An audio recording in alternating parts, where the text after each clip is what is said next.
Penguasa yang enak hidupnya hanya karena banyak harta di badannya, kelak matinya tidak akan terhormat. Oleh karena itu jangan kejam dan sewenang-wenang terhadap rakyat. Berani melakukan suatu kebaikan lebih baik daripada sekadar menguasai dalil-dalilnya.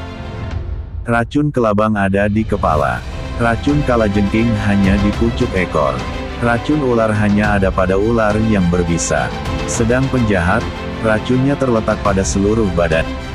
Prajurit yang mencintai rakyat jelata, akan disayangi rakyat dalam negara itu, dan membuat kokohnya negara dan menjadi perisai negara. Saya ini tentara. Tentara itu pedoman hidupnya Sabta Marga. Kami patriot Indonesia, pendukung dan pembela ideologi negara yang bertanggung jawab dan tidak mengenal menyerah.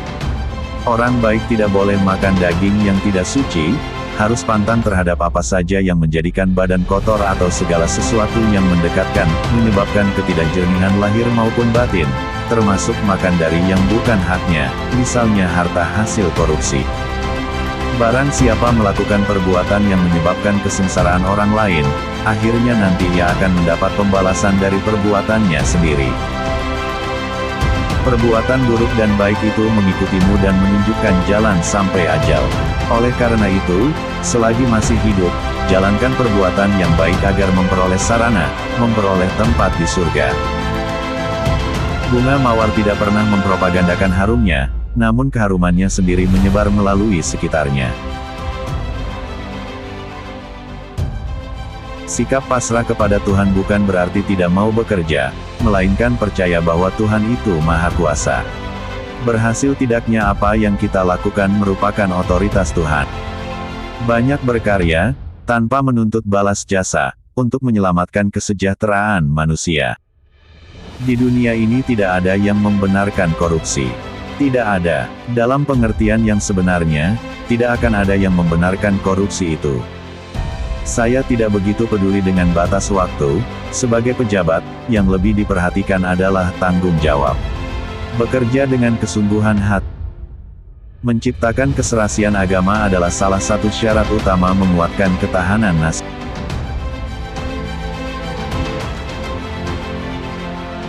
Tuhan itu satu, ada di mana-mana, abadi, pencipta alam seisinya, dan menjadi sesembahan manusia sejagat raya, dengan memakai tata caranya masing-masing.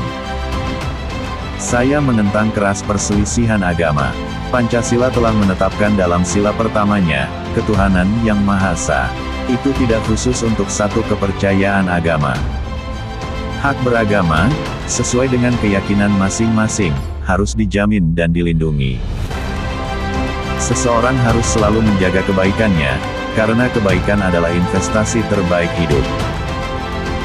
Kalau kamu ingin menjadi pribadi yang maju, kamu harus pandai mengenal apa yang terjadi, pandai melihat, pandai mendengar, pandai menganalisis. Jangan pernah menyalahkan orang lain, karena mengecewakanmu. Salahkan dirimu karena berharap terlalu banyak pada. Rasa syukur yang paling tepat adalah dengan jalan mempertahankan kemurnian cita-cita kemerdekaan, dan dengan bekerja keras membangun bangsa ini sebagai pengisian kemerdekaan. Saya lahir di Indonesia dan akan mati di Indonesia. Tetapi kecuali daripada itu maka peristiwa menjadi merdekanya sesuatu bangsa yang tadinya dijajah oleh imperialisme bangsa lain, merdeka, betul-betul merdeka.